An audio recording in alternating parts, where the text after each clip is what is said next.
Selamat datang kembali di pembahasan kita. Hari ini kita mau gali lebih dalam soal sumber dari Simon Sinek nih. Oke. Tentang elemen yang krusial banget dalam tim, kepercayaan.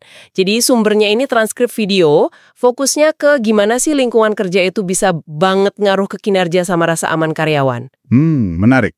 Nah, misi kita kali ini, coba kita bongkar bareng ya, kenapa kepercayaan itu penting banget dan gimana pemimpin bisa ngebangunnya.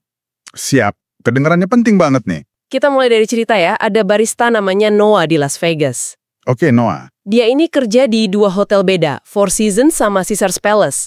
Dan pengalamannya, wah, kontras banget. Oh ya, gimana tuh bedanya? Gini, di Four Seasons, Noah itu seneng banget sama kerjaannya. Kenapa coba? Kenapa ya suasananya? Ternyata karena manajer-manajernya di sana, dan ini bukan cuma atasan langsung ya, tapi manajer lain juga sering nanya, gimana kabarnya? Atau ada yang bisa dibantu nggak biar kerjaanmu lebih enak? Wah, perhatian banget ya. Iya, dia jadi ngerasa dihargain gitu sebagai manusia.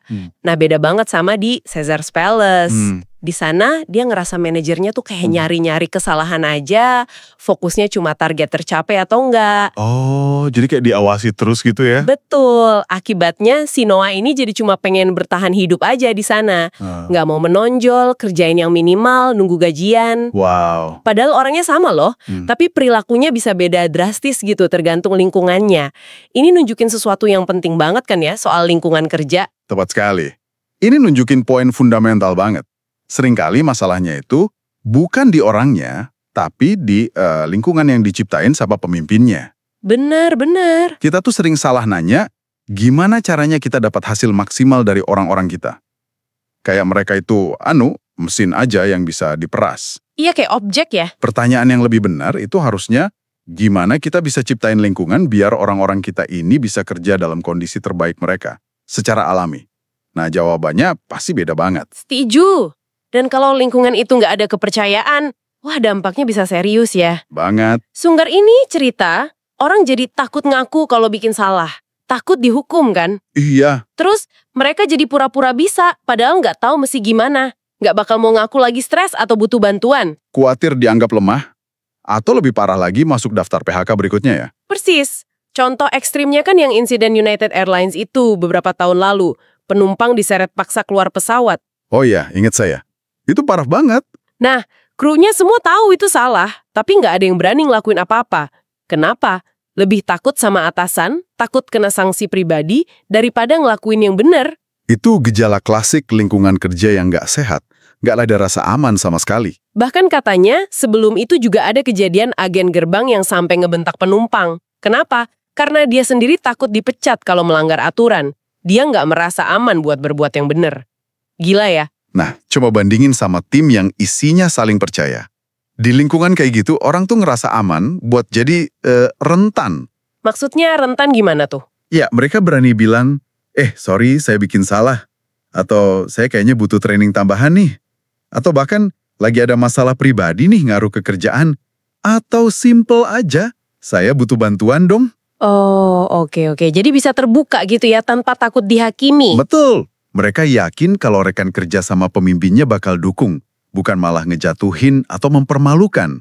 Sumber ini kasih contoh bagus kayak di Virgin Atlantic. Virgin Atlantic gimana tuh di sana? Karyawannya ngerasa dipercaya buat ngerjain tugas mereka. Hasilnya, ya semua seneng. Pelanggan puas, perusahaan untung, karyawannya juga happy. Siklus positif gitu. Ini benar-benar negasin lagi ya tanggung jawab utama pemimpin kayak kata Sinek tadi. Kepemimpinan itu bukan soal jadi penanggung jawab, tapi soal merawat mereka yang ada dalam tanggung jawab kita. Nah, itu dia intinya. Pemimpin kan nggak langsung ngerjain kerjaan di lapangan ya, tapi mereka yang bertanggung jawab atas orang-orang yang ngerjain itu. Jadi kalau lingkungannya pas, ya muncul Noah yang semangat kerja. Kalau lingkungannya salah, ya jadinya Noah yang cuma pengen cepet pulang. Betul. Dan merawat itu bukan cuma ngomong doang ya, tapi tindakan nyata yang bikin orang merasa aman. Terus, gimana dong caranya bangun tim yang saling percaya ini? Nah, itu pertanyaan bagus. Gimana caranya?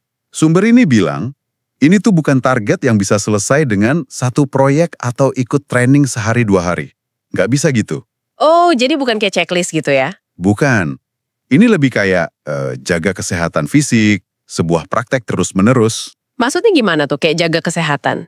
Ya gini, Anda kan nggak bisa ke gym sekali langsung 9 jam terus berharap langsung bugar selamanya kan? Ya nggak mungkin lah. Tapi kalau Anda komitmen, misalnya 20 menit aja setiap hari, konsisten, nah pasti lama-lama jadi bugar.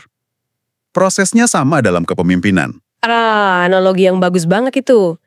Jadi nggak ada rumus pasti atau tanggal kapan gitu tim ini bakal jadi saling percaya. Nggak ada jadwal pastinya kapan hasil kelihatan. Yang penting itu konsistensinya. Terus-menerus melakukan hal-hal kecil yang nunjukin kita peduli, yang bangun rasa aman. Contohnya apa tuh hal-hal kecilnya? Ya kayak beneran dengerin pas orang ngomong, ngasih dukungan pas mereka butuh, ngasih ruang buat orang bikin salah dan belajar dari situ. Bahkan kita sebagai pemimpin juga berani nunjukin kelemahan atau kalau kita butuh bantuan. Oke, jadi ini komitmen jangka panjang ya, bukan sprint tapi maraton. Gaya hidup kepemimpinan gitu ya? Persis, ini gaya hidup. Oke, jadi kesimpulan utamanya nih ya, kepercayaan itu fondasi yang nggak bisa ditawar lagi. Pemimpin punya peran gede banget buat nyiptain lingkungan yang aman dan suportif. Banget. Dan proses bangunnya ini, yaitu tadi, perjalanan terus-menerus, bukan tujuan akhir yang bisa dicapai terus udah. Coba deh Anda renungin sebentar gimana konsep lingkungan saling percaya ini nyambung nggak sama pengalaman Anda, entah di kantor atau di tim manapun Anda berada. Iya, dan sebagai pemikiran penutup nih ya, kalau bangun kepercayaan itu kayak jaga kebugaran. Butuh konsistensi seumur hidup. Kira-kira langkah kecil apa sekecil apapun peran Anda sekarang yang bisa Anda mulai lakuin hari ini. Untuk secara konsisten, pelan-pelan numbuhin rasa aman dan percaya dalam interaksi Anda sehari-hari sama tim Anda. Itu mungkin yang bisa jadi bahan renungan kita semua.